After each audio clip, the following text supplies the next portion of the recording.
week we did. Everyone don't just click, Rana says.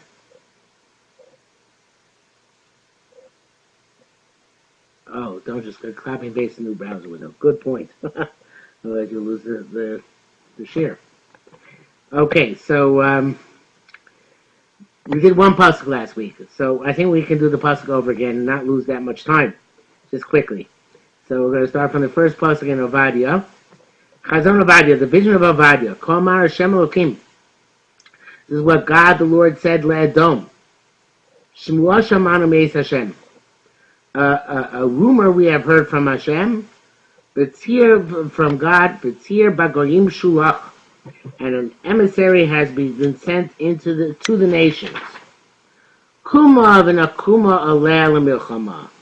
Rise up and let us rise up against it to war. Now, according to the Malbim, this is talking about the eventual war which is going to take place between the Christians and the Arabs.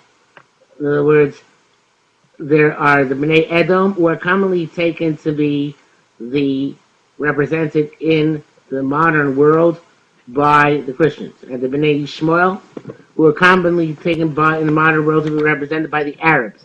It will take place between these two great forces, the Christian world and the Arab world. So, the prophecy, which is discussed here, is the one in which there's going to be an arousal among the Arabs, the Bnei Yishmael, to actually go to war against the Christians. So that's the tzir, the emissary sent among the non-Jews, among the Arabs specifically, to rise up against the Christians to war. So, let's see pasuk base. Hine kotonis atich bagoyim.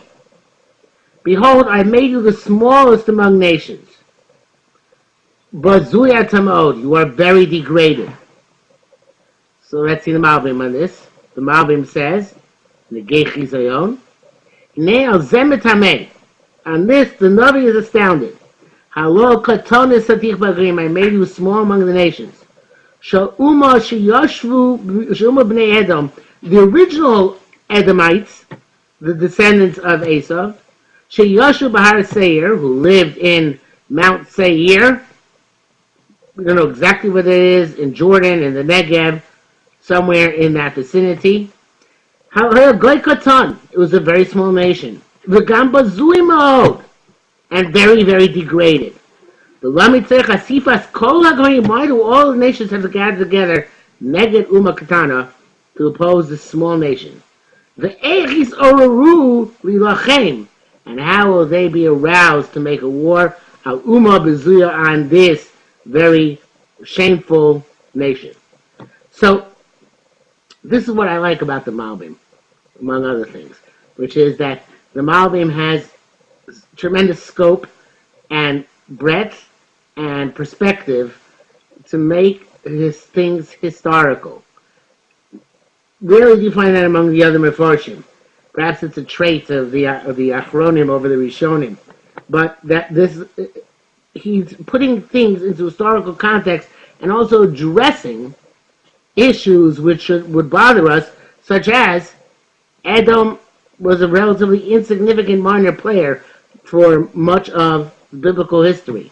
What happened that they all of a sudden should become the ultimate enemy who has to be conquered in order to bring about the ultimate redemption? And that's what the Navi is asking here, Pasuk Beis. So, we come to Pasuk Gimel. Zadon libcha, the malicious nature of your heart, Hisiyecha, has led you astray. Shochni b'chagvei sela,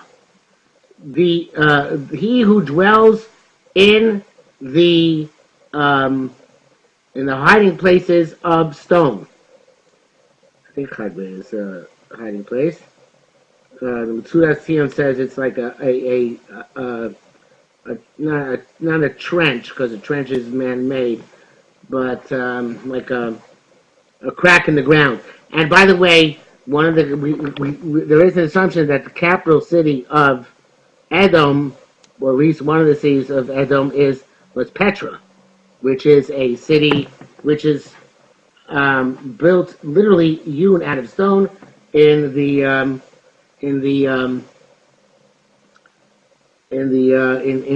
what's today Jordan. So Marom Shivto, lofty is his place, his seat. Omer Bilibo, and he says in his heart, Li Yorideni Aretz, who's going to bring me down to the ground? Everyone knows Petra from Indiana Jones. Says Ron. Okay, fair enough. Let's see the Malbim and Pasuk Gimel. The Malbim says, "Zodom libecha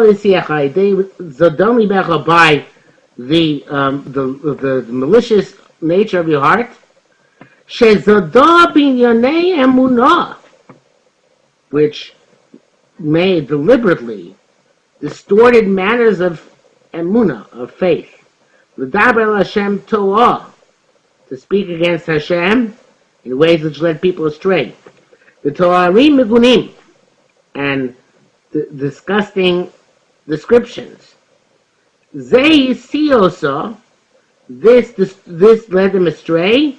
Ad Shatar Shochni B'Chag V'Selem Marom Shivto. He who lived in the cracks in the earth became lofty in their seat. Shalisa Le'Shei B'Mromo Shalolam. Rose up to sit in the height, to the ultimate level of the world. Vomer B'Libon, you say in your heart, Mi Yoredeni Oretz, who's going to bring me down to the ground? The Tzomah Sheideha Emunah Azos, meaning that through this belief, Tispashet Me'osh, Tishbishmeod, which will spread very much, Aidei Kach Tisnasei Malchus Edom B'Acharis Hayamim. Through this, the kingship of Edom will spread and be uplifted at the end of days, to the point that Edom is not afraid of anybody. For Hashem Yeshivla, and Hashem is going to respond to it, Da Kigam, know that also if, and the Malbim is in the middle of a sentence because the rest of the sentence is in the next pasuk. But I want to reflect on this for a moment, which is, Edom is associated with Christianity. Christianity is a distortion of Judaism. It's taking things which are basically biblical and changing them into a new form of worship, a new form of religion. And we know the Rambam holds that Christianity is a form of Avodah Zarah. The Tosfos holds that it's not a form of idolatry for them, because non-Jews are allowed, according to the Tosfos, to believe in multiple gods as long as one of them is the right one. But according to the Rambam, having multiple gods is Avodah Zarah even for a non-Jew. But be that as it may, the point is that which was Edom, which was the ultimate opposition to the Jews who were related to the Jews. Amalek, Eliphaz was his father. They were enemies of the Jews who were cousins of the Jews. So that internal enmity was later on inherited by Rome. Rome represents, and Christianity represents, the internal enmity, I don't know if internal is the right word, but fraternal enmity of cousins against each other. And in this case, just like in the case of Edom, there's this hatred which came about either out of jealousy or out of spite, out of revenge, which existed in Christianity from time immemorial. I want to make another point about that, which is, it's fascinating to me that cardinals, I think also bishops, wear red yarmulkes. And it's almost as if Hashem is sending a message that this is the church of Edom. We know that there is on the books in Shulchan Aruch, there is a prohibition on wearing the color red. And the reason which is given is because red is the color of Avodah Zarah. And the reason why red is the color of Avodah Zarah is because red is the most immodest and brazen color. And it's when a person wants something to stick out, even a traffic light, it's made red. And we know that when it comes to the incidents of cars being stolen, I don't remember where I heard the statistic, but it's a cool one, even if it's made up, I don't think it is, that more red cars are stolen than any other color car. Why? Because they attract attention. So that red is intrinsic also to the Christian church. And the red, I think, is part of their pageantry, part of their, what's what we're looking for, part of the splendor they represent. More red cars get speeding tickets too, Ron says. Okay? The splendor they represent, and that's part of what the church, specifically the Catholics, do, which is, makes people so enamored of them, which is that there is this pageantry and there is this grand, majestic sense to it. And the redness, I think, plays a significant part in that. So, again, I don't know if the redness which is associated with the Christian church is intrinsic, as I'm trying to describe it now, or not necessarily intrinsic, but the point is that that association of red and Edom, I think, is not just a coincidence. There is some hashgacha in that. Okay? So let's go into Pasuk Dalet. So Hashem says to Edom, "Im tagbia kanesher," if you lift of yourself up like an eagle, "V'im ben kochavim sim kinecha," and if among the stars you place your nest, nevertheless, Misham oridcha, from there I will take you down. Numa Hashem takes a vow. Says the Mavi, "Im tagbia kanesher, v'gam im tagbia ber kochavim." If you lift yourself up like an eagle, even higher among the stars. Omer ani l'cha, sim kincha shama. I, Hashem, say to you, put your nest there. Kidei shemishom oridcha, because in order that from there I can take you down to Num Hashem. Ki anofel mimakom namuch, so he falls from a low spot part, a low height. That's so dangerous. That's why I command that you should put your nest among the stars in order to make your fall all the more devastating. The higher they are, the greater they fall.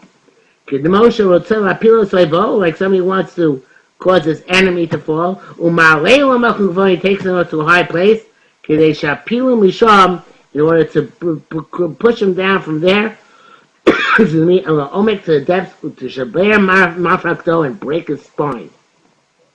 When the buazu hiasida shabakris hayomim, and this prophecy is that in the future, at the end of days, tigdal malchus Edom, there'll be a growth in the kingship of Edom, the tikba l'mal rosh, and will uplift its head high. Umishak yerido so Hashem El Emek Yoshaphat, and from there Hashem will take it down to the valley of Yoshaphat, where the battles of the end of time take place. Now, the problem with this for us, again, the Maimonides' historical perspective is amazing, but that Christianity is no longer that which typifies the Western world. What typifies the Western world nowadays is really atheism. It's really the rejection of God more than Catholicism or Protestantism or any other form of Christianity. So, I don't think that that's a contradiction. I think that the main issue with Edom is this striving against the notion of emunah